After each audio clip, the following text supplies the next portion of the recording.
I'm Richard and welcome to Zappy Productions, and today we'll be reviewing the Nanlite Mixpanel 60. Now this is part of the family of the RGBW lights that you can get in Nanlite itself. This is the RGBWW, by the way, two white LEDs because one is the cool LED and one is the warm LED itself.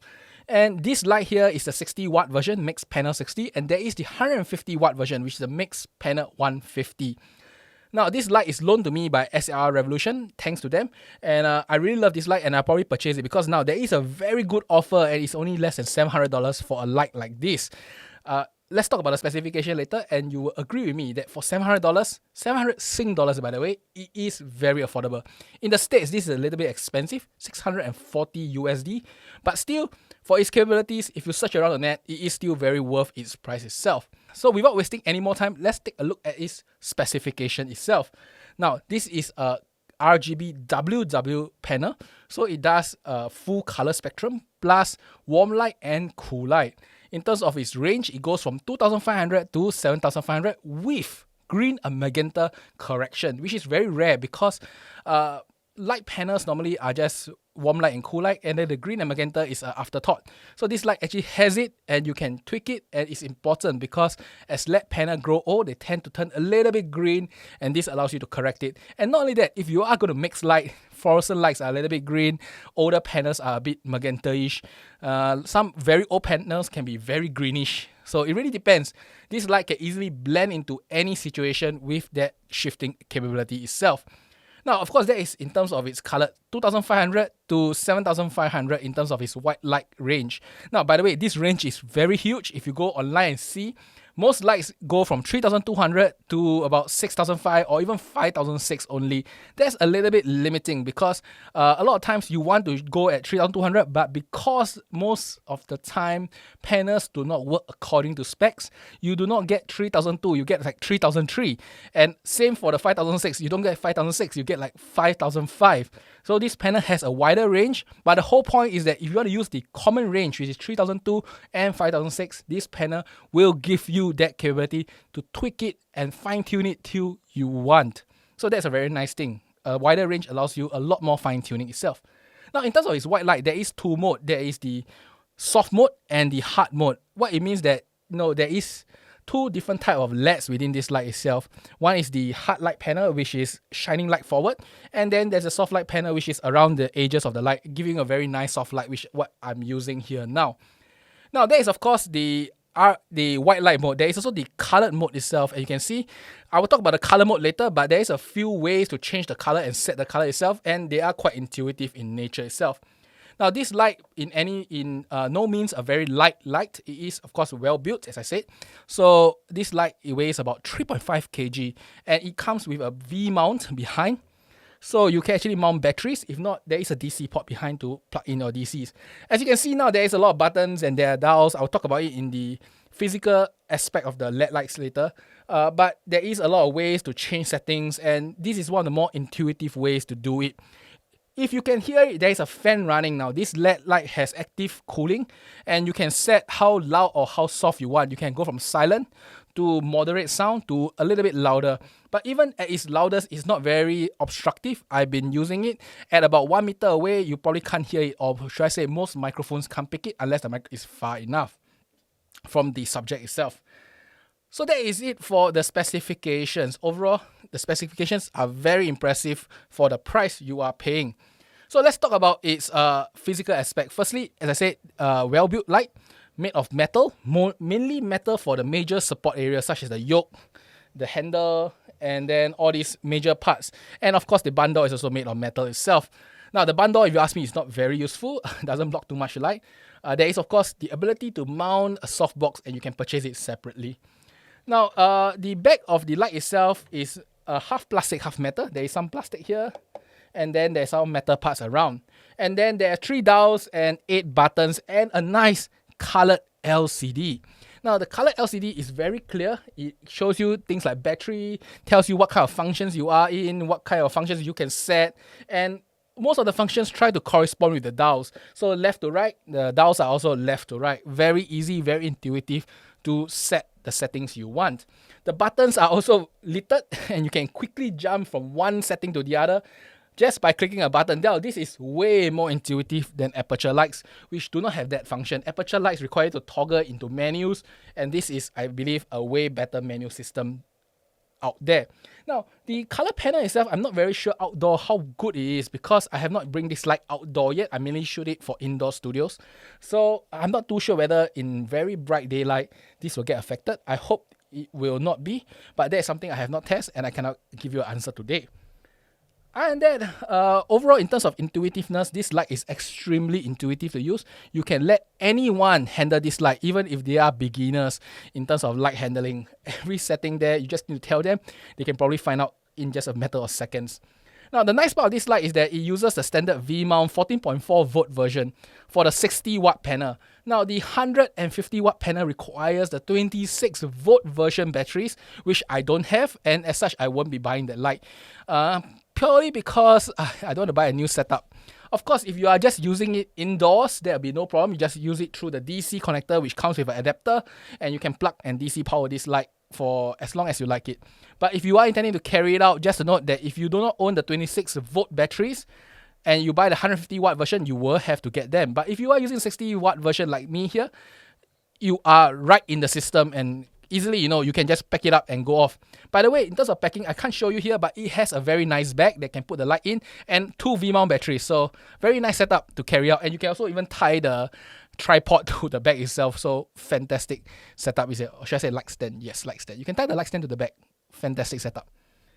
Overall, in terms of physical or what you're going to get from this light, for a $600 plus light, you get really, if you ask me, a build quality that is beyond $600 plus. In fact, I think this is one of the best build quality for lights out there. The only other fixture I have seen so far that can beat this fixture in terms of build quality is those from Aperture. The Nova lights are really well built. But if not, I think this is as good as it gets for any price range out there. Okay, so much for the specification. Let's talk about real-world measurements. So I have a C700. I did not put it on the table here, but you can see in some of the videos, I have a C700 spectrometer to measure the light itself. As I said, let's talk about the white light mode first. I did measure a lot of things of this light, and I can share with you the findings in those measurements itself. Firstly, there is the soft light and the hard light. Just to note, the difference is that the soft light uses a different LED around the panel itself, and the hard light uses a direct LED, and it casts a more stronger shadow itself, and it is brighter. So the question is, how much brighter is the light? The hard light version is about 4 to 5 times brighter. In its max brightness you can ever get is maybe at the 7500 setting. The hard light mode gives you almost 5,700 lux of power, or about 5,500, depending on how you measure. I mean, that few cm movement will result in a few hundred lux, but just to note, that is how bright it is, 5,000 plus lux of light. Now, in the soft light mode, you get nearly 1,001, 1,200 lux of light. It is a lot more duller, but it gives you a very nice fall off, very nice shadow, as you can see here. So you have to trade off. Do you want soft light or do you want hard light? Now, as I said, this light can purchase a soft box, and if you use a hard light with the soft box, you get still a soft diffuse light without the penalty of the brightness. While if you just want soft light, it gives you right out of the box, and it is very convenient to use. Now, in terms of its brightness itself, as I said, the hard light mode goes from 5,700 lux at its max brightness to its weakest brightness, which is its orange light mode, the warm light mode. In this mode, this brightness is approximately closer to 5,000 lux. So you lose about 10+% of brightness in its warmest mode, and you get 5,700 lux or 5,500 lux in its white mode. Similarly, same for its soft mode itself. So the soft mode itself, in its pure soft 7,500 mode, you will get approximately 1,200 lux. And then if you actually reduce it all the way to the warm mode like what I'm doing now, you get close to maybe about 950 to 980 lux. So same again, you lose about 10+% of brightness. So that is the difference between the brightness between the highest and lowest. So you can imagine the center is an interpolation between them, about 1,000 plus lux for soft mode and about 5,002, 5,003 for hard mode. That's what I measured so far. Now you notice there are a bit of green tint now because I'm owning the green shifting, so I can actually turn the shift away. I need to look at behind.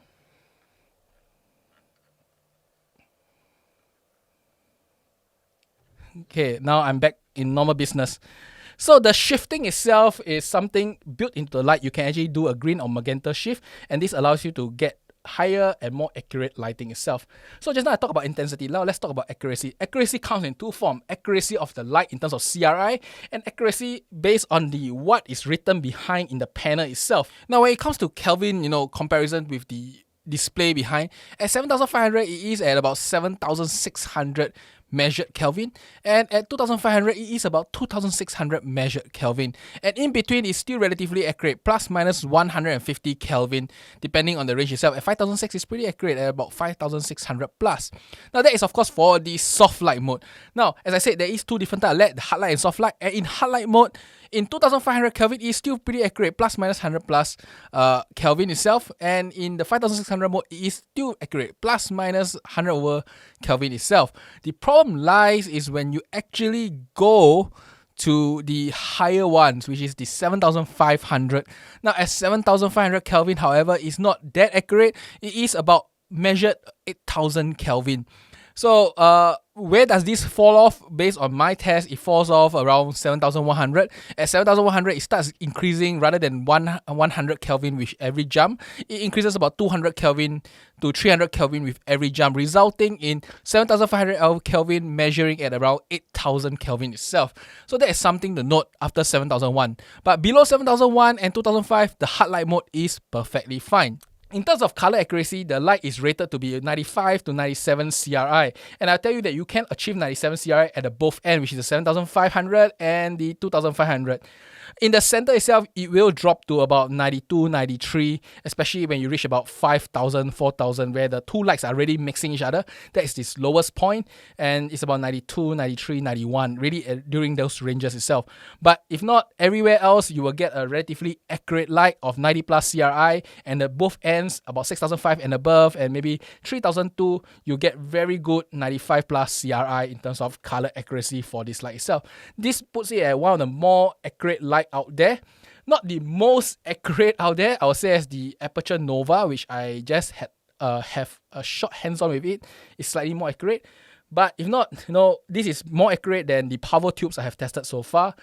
So overall, I would say it's a good showing from the light itself.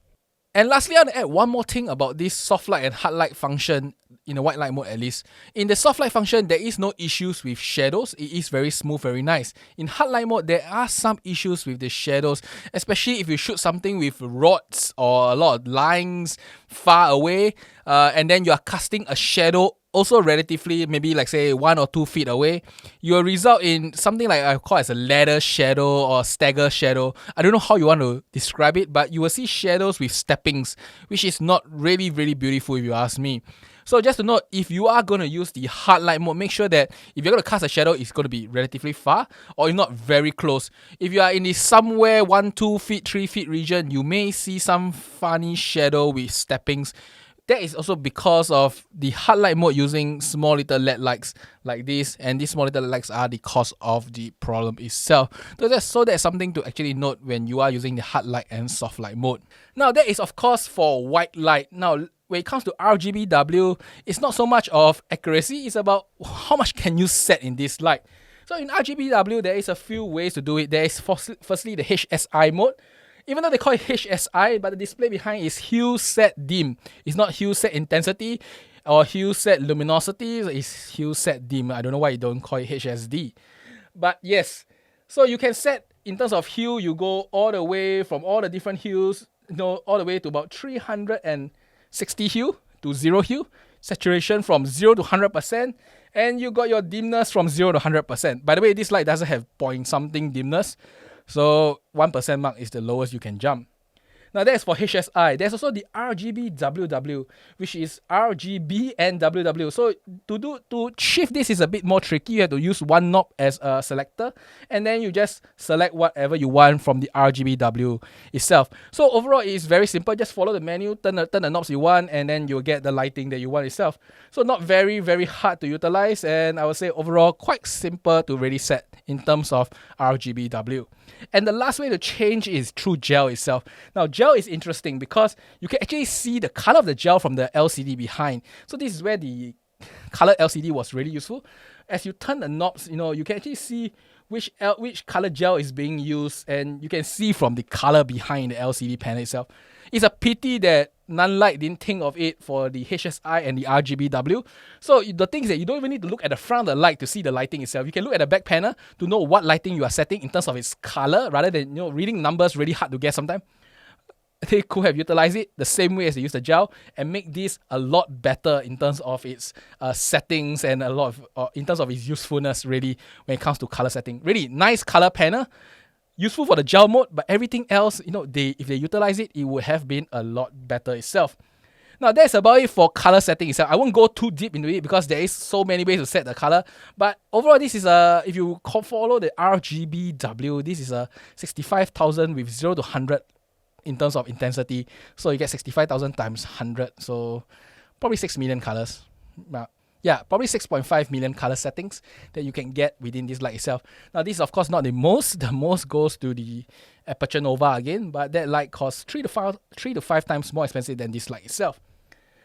Other than that, there is of course lastly the effects mode, and the effects mode is something that is very common in lights these days. There is of course the police light, and then the pulsing, HS, CCT loop, hue loops, all the funky little settings that you can put, which is useful if you want to add a little bit of fun in your video, or you need certain effects such as police light. It's quite a common effect. So really, this light has it all, built in all with all the different color setting and effect setting, and you can utilize it the way you want it. By the way, some of the effects got parameters, and you can actually set them to really meet your needs within the light itself. So that is a very nice touch.